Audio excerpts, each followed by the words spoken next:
Les Congo AL News, première chaîne d'info. Un cousin de Mobutu, avant de mourir, il disait que Pokoleana, effectivement, aujourd'hui, il y en a qui se mangent tout seul. Les Congo AL News, première chaîne d'info. Monsieur le Président, je vais sur la même lancée, peut-être simplement souligner encore une fois que ceux qui sont sortis déposer leurs armes et ont compris que le vent est en train de tourner. Les choses sont en train de changer. Et que notre rôle pour nous, en tant que, si l'on veut, communauté internationale, c'est peut-être de faire en sorte que cette fenêtre d'opportunité ne se referme pas. Mais en le faisant, encore une fois, nous devons le faire en respectant les droits des victimes à une assistance immédiate, parce qu'elles en ont besoin. Cette assistance, ce n'est pas seulement l'assistance humanitaire qui, bien que manquant cruellement et actuellement en train de se renforcer, mais aussi en essayant de ne jamais essayer de promouvoir des lois d'amnistie non responsables. Et non plus ne pas intégrer dans l'armée et les forces de sécurité ceux qui ont les mains pleines de sang. Nous avons vu quand l'État tracé ou mixé ce que la justice militaire congolaise a été capable de faire. Mais si on mettait les criminels dedans, c'est clair que c'est fini. Donc voilà ce problème-là, à mon avis, qui a attiré notre attention, ainsi que le besoin de réconciliation tenant compte des valeurs culturelles et des pratiques culturelles du Kasaï. Sans quoi ces réconciliations ne seraient sur les lèvres, mais pas dans les cœurs et dans les esprits. Donc le jugement exemplaire aussi des autres crimes de guerre et des crimes contre l'humanité est indispensable. Nous allons essayer à l'atelier de Kinshasa, prévu à Kananga, le 17 avril prochain, d'inviter les parties congolaises du Kasaï d'ailleurs à en parler. Parce que cette solidarité autour du Kasaï doit être nationale, doit être internationale, doit être régionale. Ensuite, nous espérons que dans le reste de la République démocratique du Congo. Merci, M. le Président. Je vois que nous avons eu une question de l'Union européenne, mais il y a eu beaucoup d'encouragement de la part des autres sur le travail que nous avons fait.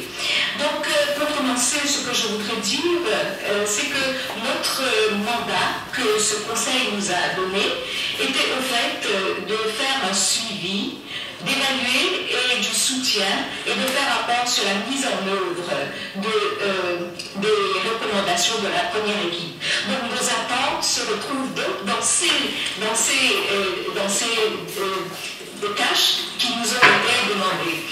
Tout d'abord, peut-être dire que, comme le président de notre groupe a dit, de notre équipe d'experts, c'est qu'il y a eu cette lueur d'espoir que nous avons retrouvée lors de notre dernière visite sur le terrain au Kasaï.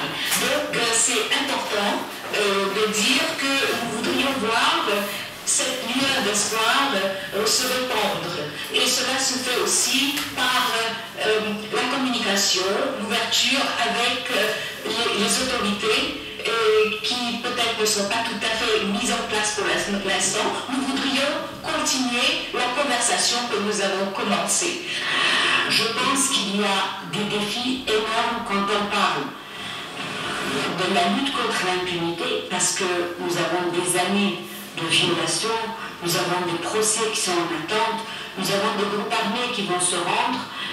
Qu'est-ce qu'on va faire? Comment on peut à la fois travailler pour l'intégration de la majorité dans leur communauté et aider à la réconciliation, parce que ce qui s'est passé, que ce soit dans les Kasaï, que ce soit à Yumbi, que ce soit à Kikwit, que ce soit dans toutes les zones, il y a un travail de réconciliation, mais il y a aussi un travail de justice. Comment on peut, nous, communauté internationale, qui sommes, que ce soit vous, les partenaires, que ce soit le Conseil ici, que ce soit nous, Commission des droits de l'homme, Mission de maintien de la paix, le Bureau des droits de l'homme, comment on peut tous ensemble, on travaille pour renforcer un processus nouveau, parce que les Congolais n'ont pas connu un président qui reste dans le pays et qui est encore là. Ils n'ont pas connu ça. Dans leur vie, le président il est tué ou il est chassé. Donc c'est une nouvelle réalité qu'il faut travailler, pour renforcer celui qui prend le pouvoir, veiller à ce que celui qui a quitté aussi prenne de la distance. C'est un travail que nous pouvons tous faire ensemble. Les Congolais ont besoin de ce soutien. Ils ont besoin qu'on renforce les institutions, les fonctions régaliennes de l'État. Et les fonctions régaliennes doivent être renforcées tout en veillant à ce qu'elles soient des institutions qui respectent le droit des citoyens, qui répondent quand ils commettent des violations. Et c'est un processus difficile, mais nous devons l'entamer, travailler avec les institutions. Je crois que le président a pris des mesures justes. On a parlé de la libération des prisonniers politiques. C'était une revendication qui a pris beaucoup de temps, qui n'a pas pu être... On a parlé de l'ouverture aussi de l'espace, le fait que les chaînes de l'opposition étaient fermées. Le lendemain de son investiture ont été ouvertes de télévision, de radio. On a par exemple l'hôtel de Fayoum qui était fermé depuis 3 ou 4 ans. Il a été réouvert, il travaille. On a aussi ce qui s'est passé à Lubumbashi. Il ne faut pas le sous-estimer. Vous avez une manifestation, vous avez une personne qui a été tuée, un étudiant qui a été tué, vous avez en même temps un policier qui a été tué. Ça veut dire que la manifestation était violente.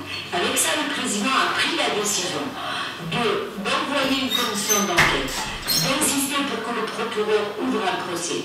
Le procès a eu lieu en 3 jours, il a été finalisé et les policiers ont été condamnés à 15 ans. Je vous remercie, M. le Président. J'espère pouvoir répondre à toutes les questions en 3 minutes.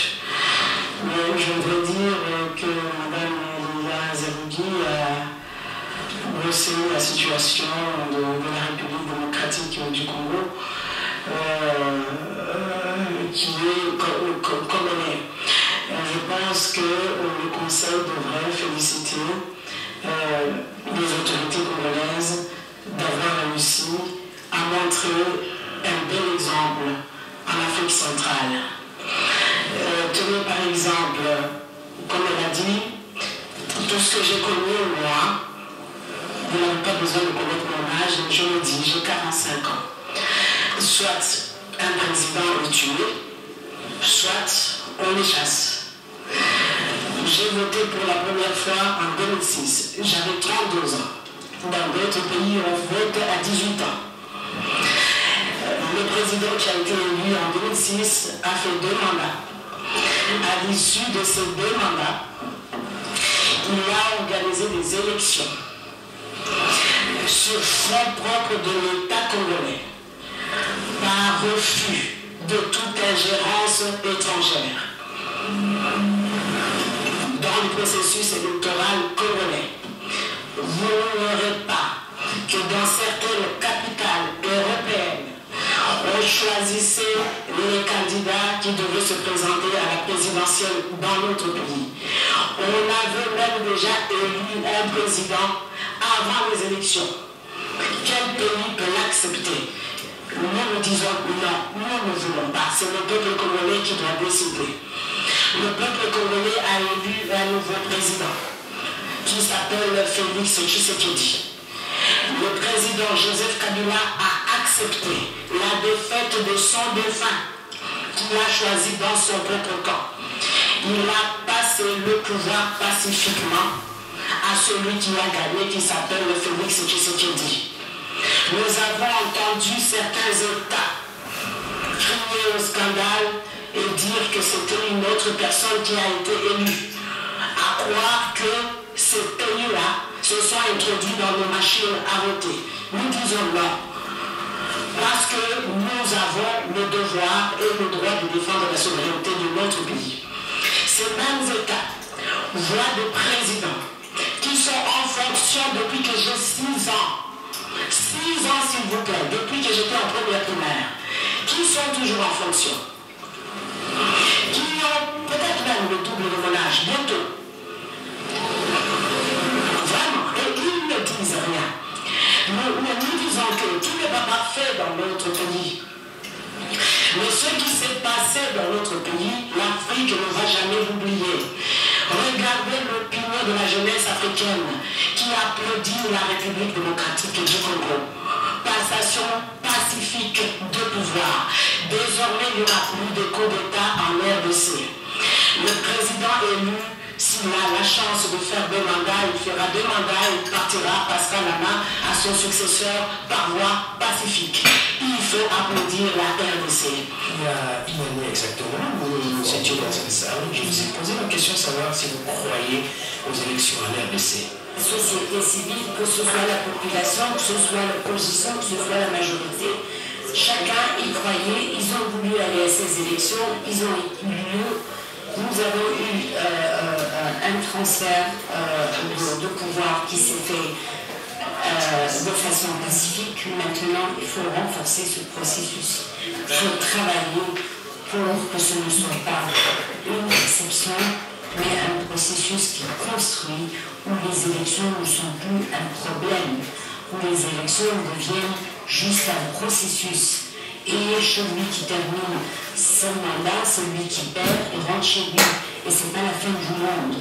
C'est ça le plus important, parce que la stabilité, c'est lorsque les élections deviennent un acte normal, un processus.